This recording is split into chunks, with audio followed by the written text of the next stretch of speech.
Morning. My name is Reverend Lacette Cross. I am the pastor of Restoration Fellowship, RVA. We do want to make a quick logistical note that you would please mute yourselves until you have an opportunity to speak so that we can minimize the background noise. Thank you so much. And we are going to honor our time together and go ahead and get started.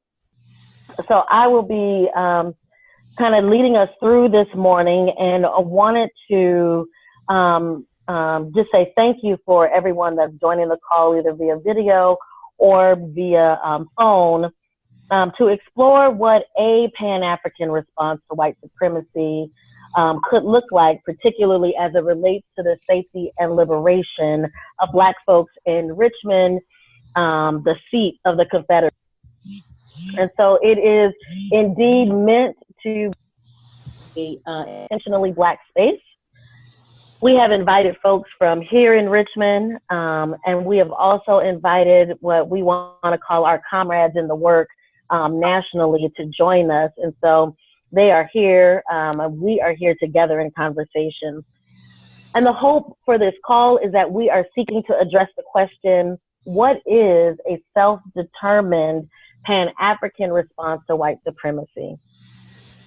Recognizing that this would be vision for what it means to set and pursue a set of commitments that relate to achieving real safety and liberation for Black folks, both here in Richmond, which we understand is the seat of the Confederacy, but also we would dare say around the country and even in the diaspora. And so what amount of energy should we be exerting, recognizing that today, even as we convene this call, that there are folks fighting over public monuments, right? And so what is the amount of energy that we should be exerting in this fight over monuments? We have invited today some amazing people to engage us in this conversation and to bring perspective on some of the questions that we're raising and that we are fostering dialogue about. And so one of those persons is Mama Dr. Itihari Torre. She is of the Sankofa Center at the Interdenominational Theological Center, ITC, down in Atlanta, Georgia. She is also connected with First African Presbyterian Church, also in Atlanta. And she's going to offer some perspective on Pan-Africanism. And then we wanted to make sure that this was grounded in the local work happening here in Richmond. And so we've invited Reverend Janae Gilchrist with the Virginia Interfaith Center for Public Policy, who will provide some perspective on a view of what's happening on the ground, what's going on with Black people, and some of the work being done and initiatives being pushed. And then for a perspective or a view on what is happening around the country and offer some considerations on practices and learning that we may need to collectively activate and engage in as part of a Pan-African sense of consciousness, then we have invited Reverend Dr. Velda Love. She is the Minister for Racial Justice for the United Church of Christ that is in Cleveland, Ohio. And so before we move forward, I want to first thank Ronnie Galvin and Clement Sinclair at the Center for Community Change. We definitely want to send a shout out and thank you to Jamie Wooten with Kinetics Live and the Black Theology Project for helping us to organize today's call. Again, I want to give many thanks to each of you for joining the call via video or via phone conference, and for signaling your attention, giving of your time, which is precious, to advance this work and to be in solidarity with us here in Richmond, which we understand is the heart, the seat of the Confederacy. And in order for us to collectively begin to think about how this work impacts all of us across the country. And so we're going to take a brief moment and invite Reverend J. Frederica to give us some spoken word She is based in Philly, but committed and connected to the safety and liberation of Black folks through her work as a chaplain and as a minister, and her work around intimate partner violence. She is also a spoken word artist that has a book called Get Naked and Get Free that is available on Amazon.com. We always want to be able to support our own, and we thank her for her willingness to be with us this morning. And so, Reverend J. Frederica, please share with us your piece this morning, and then we will continue on with the dialogue. Sure, thank you. Am I doing this right? Can you hear me? Yes. Oh, wonderful. As Reverend Lacette mentioned, my name is Reverend J. Frederica. I am the founder of I Just Believe, and we are an organization committed to advocacy and support for survivors of sexual abuse and assault and intimate partner violence. And we've been in existence for about 6 years now. I'm also a spoken word artist. And so the piece that I'm going to do this morning is called Our Ancestors Still Speak. Our ancestors still speak, sometimes through hymns and spiritual songs, sometimes through hip hop and poetry, sometimes through the guitar strings and bass drums, sometimes through the dance and the sound of the trumpet. Their voices urge us to return to the rhythm in our souls that is God moving, to the dancing in our feet that is God breathing, to the fire in our belly that is God bearing witness to the sacredness of our existence. Listen, can you hear their voices urging us to keep fighting, to keep preaching, to keep disrupting, to keep building, to keep resisting, to keep believing? Because the journey to returning, remembering, and renewing ourselves is far from over. It will require much work. We must be willing to recollect the memories of the journeys of those who have come before us. We must be willing to re-envision a society that does not negate the humanity of those that look like us. We must be willing to remove obstacles that impede justice for Black lives and brown lives and women's lives and queer lives and trans lives and immigrant lives and refugee lives and Muslim lives. We must be willing to reconnect to the source of our strength. We must be willing to reclaim the richness of our heritage. We must be willing to rebuke respectability politics, because bullets don't care if your pants are sagging or if you wear a belt. Our ancestors still speak, sometimes through hymns and spiritual songs, sometimes through hip hop and poetry, sometimes through the guitar strings and bass drums, sometimes through the dance and the sound of the trumpet. Their voices urge us to remember the rhythm in our souls that is God breathing, the dancing in our feet that is God moving, the fire in our belly that is God bearing witness to the sacredness of our existence.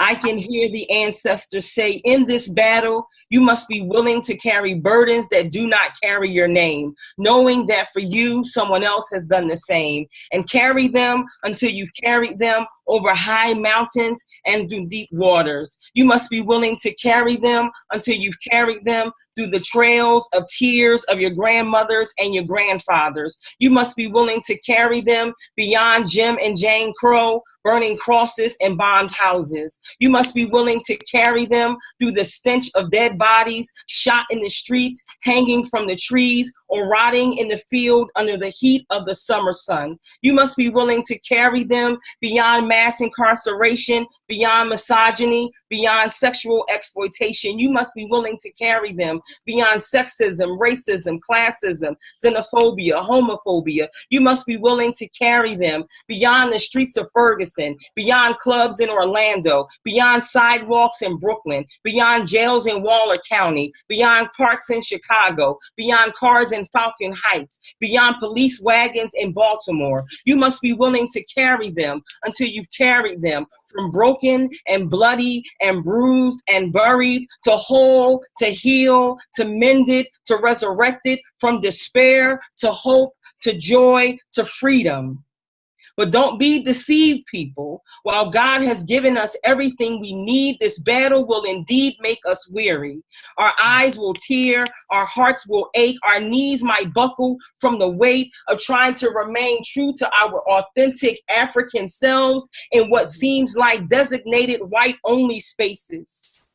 But don't you dare forget that in you is the strength of 1,000,000 ancestors. In you is spirit pumping resilience through your vein. In you is creativity and the ability to call the stars each by name. In you is the power of Harriet's shotgun. In you is the fierceness of Nat Turner. In you is Ida's pen and Sojourner's truth. In you is Frederick's speech and Rosa's refusal. In you, beloved, is genius. In you is 1,000 times victory. So don't be discouraged. Be resuscitated as God breathes into you new life. Don't be discouraged. Be revived as God ignites in you a new passion for justice. Don't be discouraged. Be renewed as God transforms your mind. Don't be discouraged. Be restored as God heals your hurting and wounded places. And if you need a sign, just look to the hills from which cometh your help. If you need a sign, look to your roots planted by the rivers of water. If you need a sign, look to the table that God has prepared for you, even in the presence of your enemies, and listen to the voices of our ancestors. Can you hear them? Can you hear them? Our ancestors still speak, you know, sometimes through hymns and spiritual songs, sometimes through hip hop and poetry, sometimes through the guitar strings and bass drums, sometimes through the dance and the sound of the trumpet. Their voices urge us to be renewed by the rhythm in our souls that is God breathing, by the dancing in our feet that is God moving, by the fire in our belly that is God bearing witness to the sacredness of our existence. Wow. Our ancestors still speak. Ooh. Ashe. My God. Amen. My God. Ashe, Ashe, Ashe. Oh. Good gracious. Yeah. Good gracious. Thank you. Thank you. Thank you. Reverend J. Frederica. Thank you. And so why are we convening today? Particularly as we are on the phone this morning, there are alt-righters and neo-Nazis and white nationalists who are taking to the streets of Richmond. They are down there with their flags and their guns. They are there in public demonstration to celebrate their heritage and not hate. And we recognize this explicit, brazen demonstration and the rising of that in the age of Trump, right? We've seen it in Charlottesville, we've seen it in Boston, and we are particularly seeing it today.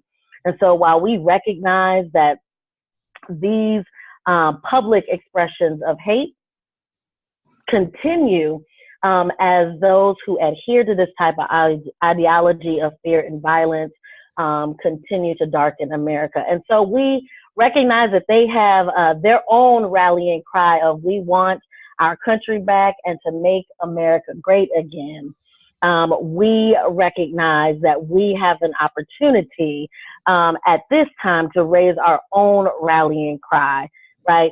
Because at the same time that the white supremacists are working, then we know that on the other side of the coin are good, well-intentioned white folks who are also calling themselves progressive and liberal, who are the ones that often tout themselves as allies to us Black folks and are also taking to the streets.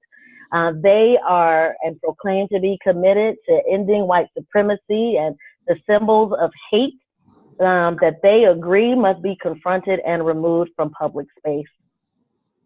And so they have prepared themselves with training and with organizing and with equipping themselves with nonviolent protest and resistance. And so we acknowledge and recognize that some of them are even putting their bodies on the line and in harm's way. And we know that they have done that across this country. And so, given this context, given the space that our poet has created for us, this then begs the question for us to ask that while the white supremacists may be purveyors of hate, and while our white progressives might be resistors of hate, they would continue to take to the streets around these symbols. But where are the Black folks? And I'm not talking about a couple of Black folks that are peppered in to multiracial or interracial coalitions. I'm talking about where's the critical mass of Black folks who are conscious, who are well organized, and who are ready to move these fights beyond the symbols of white supremacy to the structures of white supremacy. So where is that block of Black love and power that represents the best interest of our people? And I share a particular story that brings me to this moment, and that is that I was and have been a part of a lot of organizing happening in interfaith and interracial groups this week in Richmond, and they have all been amazing. And there just came a moment in which I asked, where are the Black folks? What is the work being done? What are the ways in which we are resisting, honoring and recognizing that there is not only one way to resist. So I want to be very clear about that. There is not just one way, but also saw that there was no block of Black love folks coming together, and so was part of an interfaith group putting a statement together. And there came a moment in which there was a sentence that says, "We are ashamed of the persons who fought and died have been literally placed on pedestals in our city." And there was significant objections to the way that the truth of the monuments were articulated in that sentence. And it caused a stirring in my spirit that said, we've got to be able to tell the truth. But sometimes in interfaith and interracial coalitions, that the ability to tell the truth, particularly the truth that impacts Black people, is not always easy to do. And so I'm wondering the question, right, that experience that leads us to this moment bears witness for us, is that what is a self-determined Pan-African response to white supremacy? Acknowledging that it is not the only way, but opening and inviting conversation about what a response looks like. And then what will it take for us to pull together in community to create a new vision for safety and liberation for all Black people that has an impact of a larger scale and that addresses the challenges faced by our people. And so we recognize, in order to kind of move towards this idea of a Pan-African response, that we have got to be able to ground ourselves in an understanding of Pan-Africanism. And to help us with that, I would love and welcome and excited to introduce to many of you on the call, and some folks may be familiar with Mama Dr. Itihari Tore's work. And so she, again, is from the Sankofa Center and the Interdenominational Theological Center in Atlanta, Georgia, and First African Presbyterian Church there. And so we invite her to come and speak on the topic of Pan-Africanism. Mama Dr. Itihari. Good morning, everyone. Good morning. Good morning. I think that the piece that we heard that I'm sure went to the very core of our souls encapsulates everything that I could possibly think needed to be the point of this discussion this morning. Spirit has a way of making itself plain and clear. But I want to take this opportunity and hopefully share some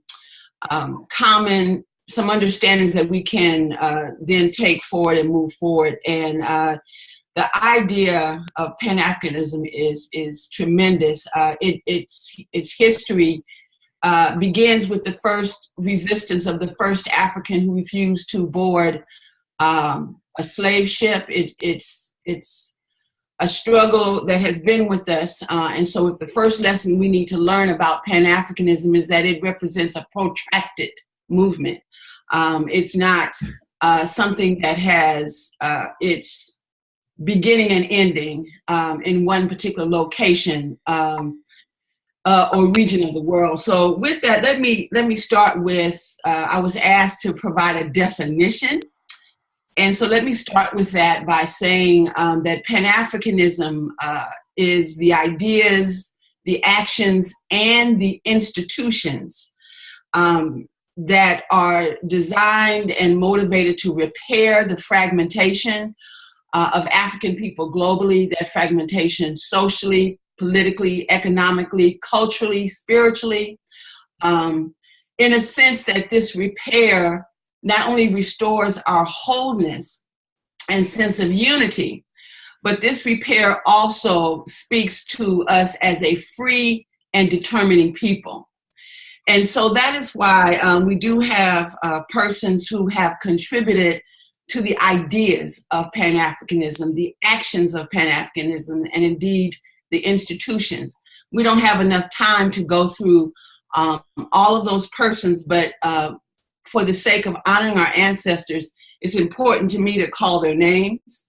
And so we call and hope that this conversation today is pleasing to our ancestors, Martin Delaney, Paul Cuffey, Marcus Garvey, Amy Jacques Garvey, CLR James, George Patmore, Henry Highland Garnett, Anna Julia Cooper, Frantz Fanon.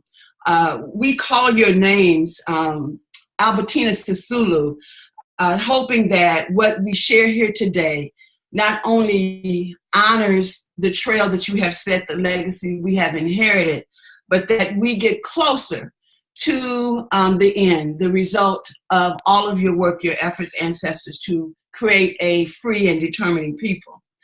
And so with that, I just want us to understand that if we remember those names, some of us probably know some of the names that we call, we can see the vastness of what is Pan-Africanism. You know, we remember the work of Frantz Fanon to help us understand the complexity of our psyche when one is constantly bombarded with the assault on your body and your very life. We understand the institution building that Henry McNeil Turner organized within the AME Church to establish a presence here in the North America and South America, but also on the continent. And so with all those names that you heard and those that I did not call out, please understand that this thing we're talking about is reflected in all of the works, all the conversations, and the institutions. To the very folks who are today creating independent institutions, building schools and churches that reflect a spirituality, a notion of self-determination, those who chose to unarm themselves with the oppressors' names and took on African names. All the ways that you can imagine is what this Pan-Africanism is.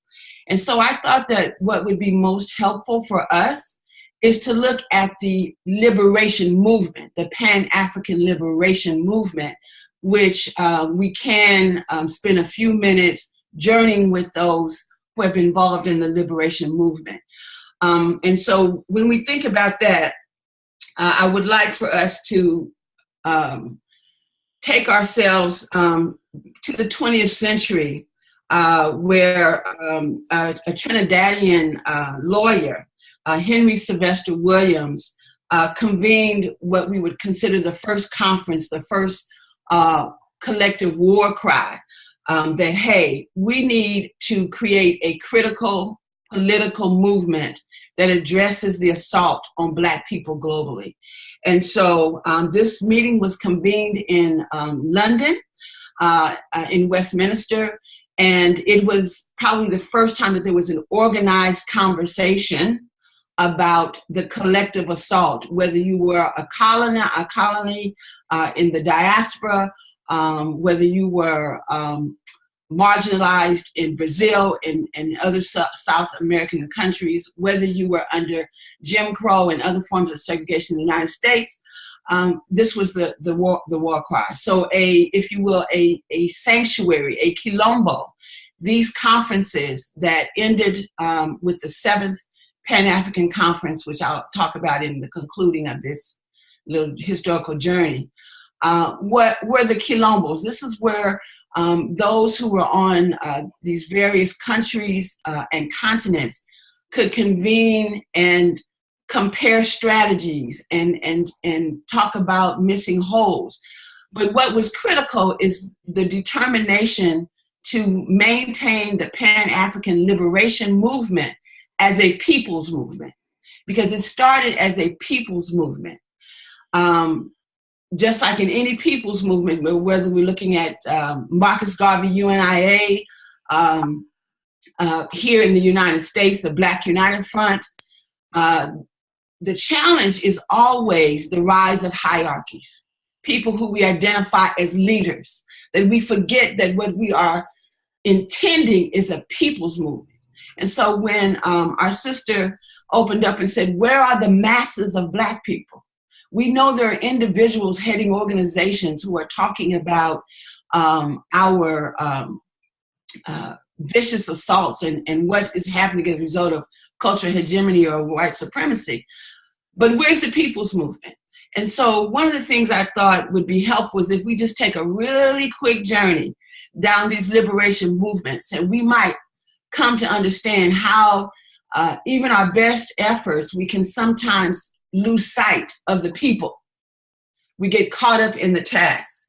And so, as I said, this Trinidadian convened the first one in London. And the first thing that needed to be done, which is what I think part of what this call is for, is to make plain in language that everybody can understand what you're fighting against. And so, believe it or not, they actually used Attorney Hall said, we want to protest stealing of lands, cultures, stealing, this was the term he used, stealing of our land, our culture, and our integrity. And so there were other issues, of course, that I was interpreting, but he called it out. He called it by name. You stole it. Didn't get into all the nuances of, well, you know, who was all involved in the theft. So the first thing that first conference did in the 1900s was to establish, I think that's one of the lessons we have to learn. If we're going to make it a people's movement, it got to be plain. It's got to be in a language that our people can clearly understand what the moral dilemma is. The next thing, and the next gathering in the Pan-African Liberation Movement, we're probably more familiar with, and that is when W.E.B. Du Bois convened the Pan-African Congress in 1919, and this one was in France, and this one extended the conversation that Attorney Hall started in London. Du Bois, as if we're familiar with his tenets of his work and philosophy, he understood the importance of creating a critical consciousness. So it's one thing to have consciousness, to be aware, hey, you stole this from me and we want it back. It's another thing to have a critical consciousness of that theft. And so this second phase of this Pan-African Liberation Movement is where Du Bois helped us to understand that it wasn't enough just to put forth the assault, but that we had to understand the complexities of the assault. And so this theft, he unpacks through the critical consciousness, through understanding things like the souls of Black people, how we had experienced through this theft, not just the material or physical loss, the spiritual loss, deepness of the depth of our woundedness. And I'm sure in your work and in your locations, you are examining, you're coming to that realization. And so this second Quilombo, if you will, the second gathering of the global soldiers towards a free and determining people, had us to think critically about what had transpired that hall in the first one. And Du Bois set a number of things into motion, which led to probably one of the most global turning points that we've experienced as African people. And what he set in motion is that he sparked in Kwame Nkrumah the importance of the independence of Africa. And so with the rise of Kwame Nkrumah and understanding this connection of the African independence to the diasporic independence and this journey of becoming a free and determining people, we know that Kwame Nkrumah sparked not only the independence of Ghana, the country in which he was located, but across the African world. And so what ignited in one place, what one ember did in one country in Africa, became a turning point for many African nations. And so it is with this third convening that we see the independence movement of African countries, Egypt, Sudan, Libya, Liberia, you know the story. All of them began to engage in these freedom fights. Within that, we saw institutions emerge on the African continent that then helped to inform the movement that was happening with African people in other parts of the country. And so out of that particular phase of the Pan-African liberation movements, became two institutions committed to this free and determining people movement. One of them was the Organization of African Unity that emerged in 1963. And then the other organization was more organic. It resided within the Harlem Renaissance here in the United States. And so what we began to see was, even though some of us might want to think that the Harlem Renaissance was this unique cultural, spiritual explosion that happened in the United States, it was actually what I call the Underground Railroad of the Pan-African. Because it afforded, through the arts, to communicate a common agenda of reclaiming and renewing.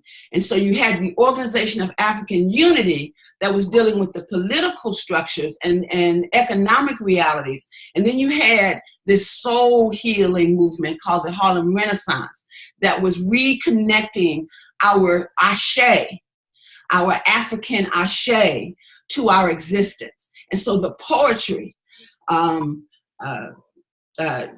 Hughes's, I've Known Rivers, the poetry, the music was helping to heal us on the inside.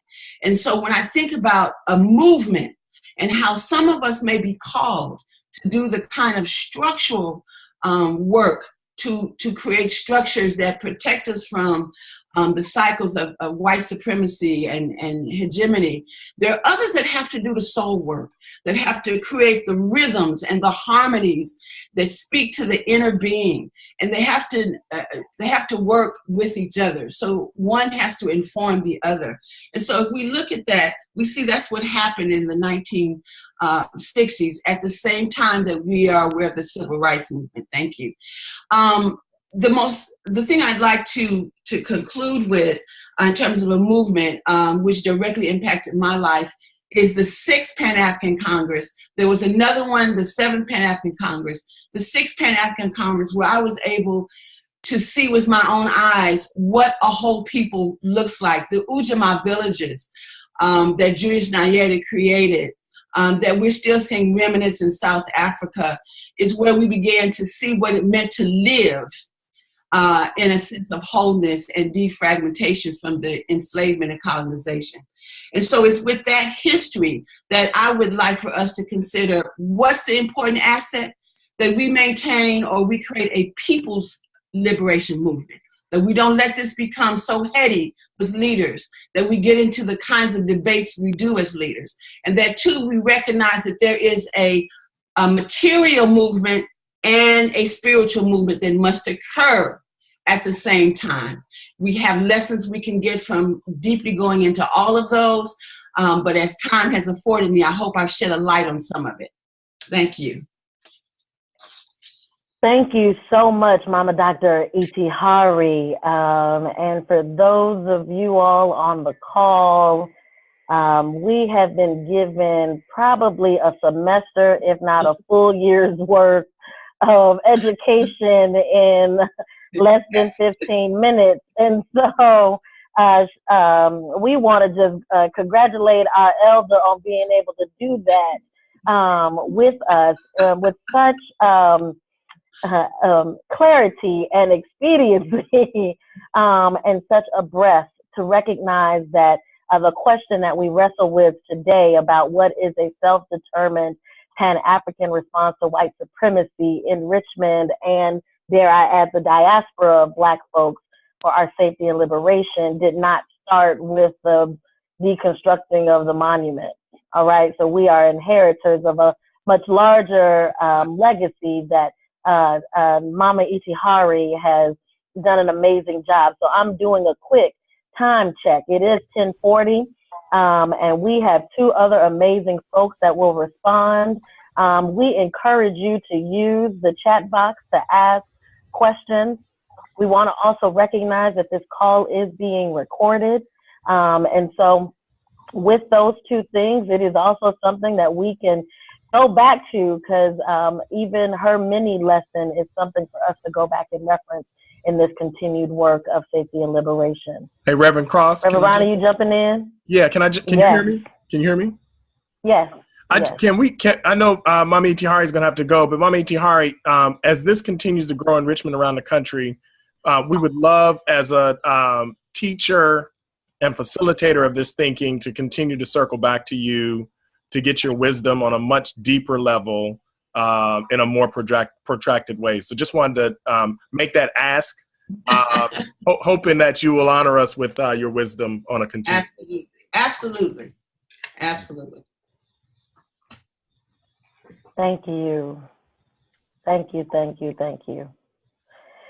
So now that we have this amazing historical trajectory of Pan-Africanism provided by Mama Dr. E.T. Hari, we now invite Reverend Janae Gilchrist, who is here in Richmond, does her work here with the Virginia Interfaith Center for Public Policy. And she is going to share some perspective on the local level. And she'll have about 5 minutes to do so. And we do ask that you enter any questions you have in the chat box. Reverend Janae.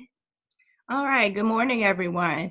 I'll try to be brief since it's so much information, and respect the time that I have. Now, I do sit on the board of the Virginia Interfaith Center for Public Policy, and I'm an example of someone who was always usually politically involved, but learned more as I went. I don't claim to be an expert per se, but I have become that more so based on the things that are going on, and prior to that, based on my own experience. And I'll just talk a little bit about what's going on in Richmond and how we as a people, whether even if you're not grounded in Richmond, if you are around the anywhere around the country, how you can become involved. Now, for me, with my own experience, one of the reasons why I think this particular coming together is so important is because often I sit around the table with people who do not look like us, but are making decisions every day that affect us for years to come. So it is essential that not only that we sit at the table, but based on assessment, sometimes create our own table to have a reclaiming of our own voice. And that is definitely needed. And I'll just jump right into some of the things affecting Richmond. Gentrification, which I'm sure is not just a Richmond problem or issue, is definitely something that is affecting Richmond, because what you have is, in a lot of the historical districts of Richmond, they are also predominantly African American and low income. And some of the houses may be in disrepair. So what is going on is people are getting these huge tax breaks to move into these areas and restore housing. Well, what happens to the inhabitants already there? Well, they're, in fact, as you know, usually pushed out, because once the cost of living rises, they are not in those particular, able to be in those particular areas. There have been some suggestions. There's an ongoing debate now. Will the actual choice of being able to live in these particular neighborhoods at a lower cost for those who cannot afford necessarily to live there, will that be given? So that's kind of on the table at this point. But part of the argument is there's an example given in a county nearby where a housing project, because a housing project in Chesterfield County, which is close to Richmond, is a prime example of what could in fact happen in Richmond. A housing project was in fact eliminated, but with that, newer housing was put in, and the promise was given that the residents would be given an opportunity to move back into the neighborhood. Well, the particular older neighborhood had 430 something residents or so, and now only 70 of those 400 are actually in that particular neighborhood. So being able to look at the bigger picture, public transportation is also an issue in Richmond, particularly for those who are impoverished and people of color. And it's been an ongoing debate. How far will the bus line go for people to be able to drive out or have transportation out of the city into the counties? And usually the bus line for that is cut short in the time period in which the buses run. So then that makes finding a job hard and sustainability of living. And just to give you just a brief outlook of what's going on in Richmond, we increased in Richmond our poverty from the year 2000 to 2015 by 25%. And although the surrounding counties such as Henrico and Chesterfield are seeing an influx and a rise in poverty as well, Richmond still is high. So part of the dilemma would be, when we're dealing with these issues, are we really dealing with them from a holistic point of view? I want to just give, because I'm being mindful of my time, some of the issues at the center that we're considering or will address. Now, a lot of them deal with the area of criminal justice. And with that, as you know, I'm sure many of you all are familiar with Michelle Alexander's piece in reference to the new Jim Crow. Well, that's still, in my opinion, very alive and well. You've got what's called the felony threshold. And with the felony threshold in Virginia, we have one of the lowest. It's $200. So say, if I'm just giving the example, if someone decides to steal a pair of Jordans, that's a felony. And how that affects someone later would be, we all know it affects your right to vote.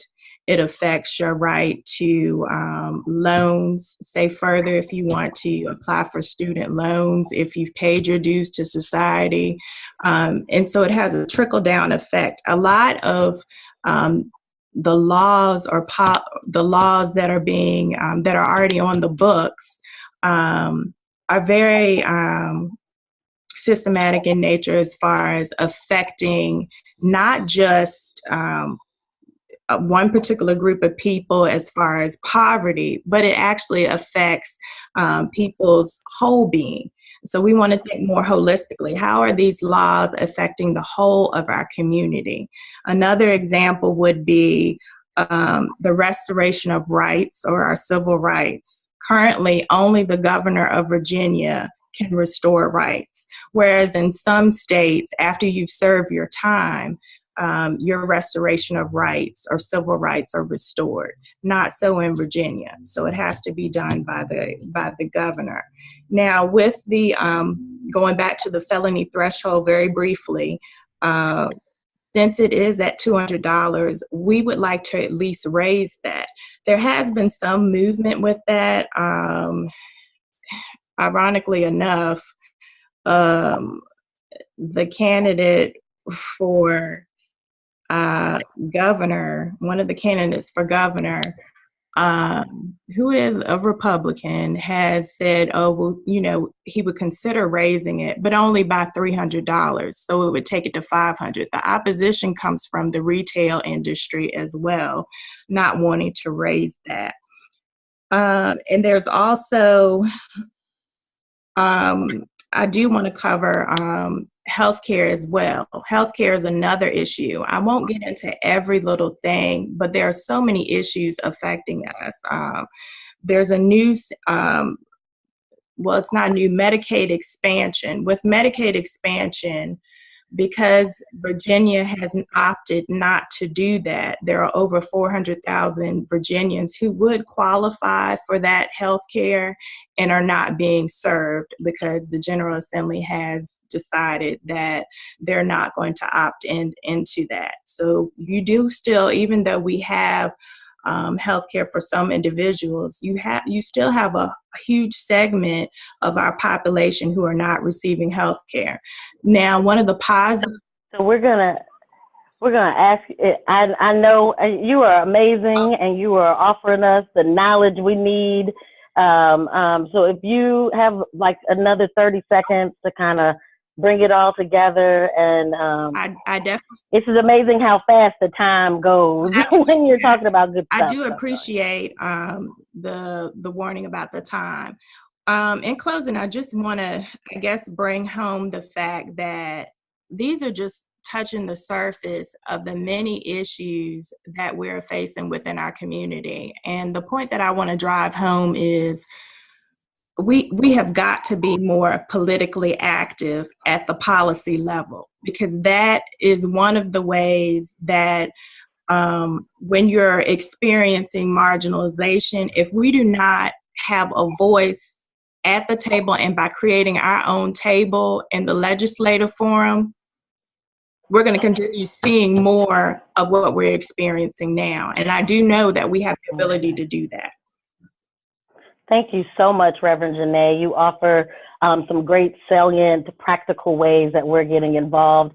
Doing the time check at 10:50, making space for Reverend Velda Love to come and share from her perspective, recognizing that she is the Minister for Social Justice with the United Church of Christ, and she is going to give us some conscientizing and awareness about this issue across the country, and then what perspective that you have, Reverend Dr. Love, on the general state of consciousness and readiness. And so, recognizing that it is 10:51, we're gonna give you your 5 minutes, and so that after that we'll have Reverend Ronnie kind of do some reflections and closings for some next points. So, Reverend Dr. Love. Thank you. So I want to just go ahead and jump in, given the time frame. So I was asked to talk about more broadly around the issues of the United Church of Christ. I am the Minister for Racial Justice and looking at the national scope. And so this urgency comes out of the participation of pastors in Charlottesville.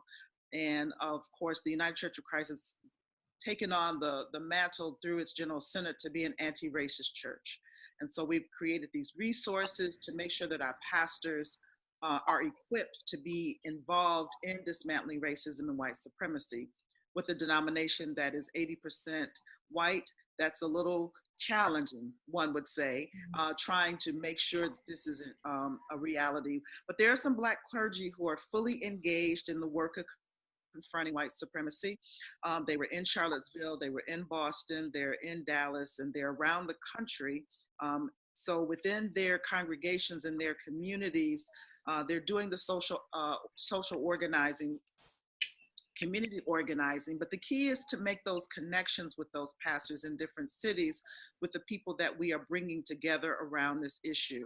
And so Black clergy who are committed to deconstructing, dismantling, disrupting white supremacy need to be on this call as well, and part of the strategy building. And so looking at developing a database of people who are actively involved is one of the ways that we can be a proactive network. Some Black clergy are also multitasking, which means that they're caring for their congregations. And so if you're a pastor, you know you got to care for your congregation. So you can't be in the street protesting 24 hours a day, but there's a way that we can support if we build in a network of support of caring for those pastors who care for people. And so those are ways in which I think we can look at our African diaspora more fully to say, who are we supporting, how are we supporting, and what do we put in place to make sure that people are supported when they're doing this work. And so they're doing the work, they're dismantling, they're addressing. The key to longevity in this movement for us as in the Pan-African movement is responding and being very clear. Charlottesville was one of those moments where death was actually an agenda for people in general, but there's always a colonizing project for Black and brown bodies to be disrupted and or disappear. And so just taking into account that the clear and present danger is the violence and the intent to murder, incarcerate, remove as many Black and brown bodies. And so just being conscious of that, developing resources so that people are aware that if they're going to be on the front lines through the church, through their communities, that real training has to take place both on the front end and the back end. Because some of us are still living through historical trauma from the civil rights movement, knowing about abolitionist and resistant movements, knowing that we've grown up through Jim Crow.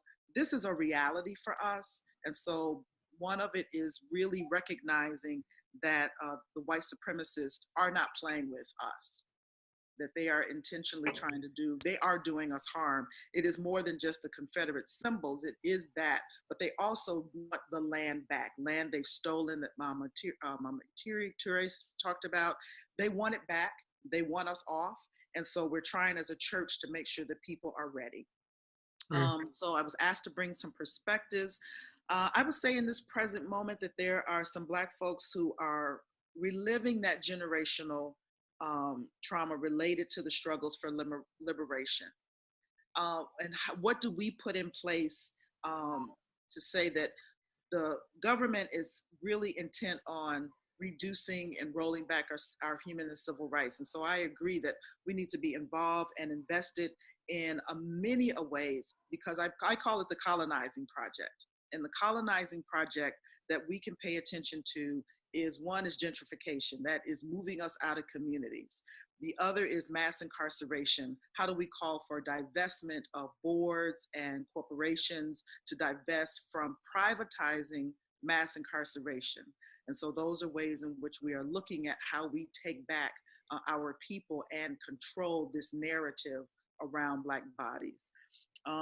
We know that so we believe, we believe that both human and natural disasters have really allowed us to see that in this moment, that it is not just a local, national, it is a global call for us to be concerned about a movement of people of the African diaspora. Because if you look at the islands that were devastated, those are Black and brown people.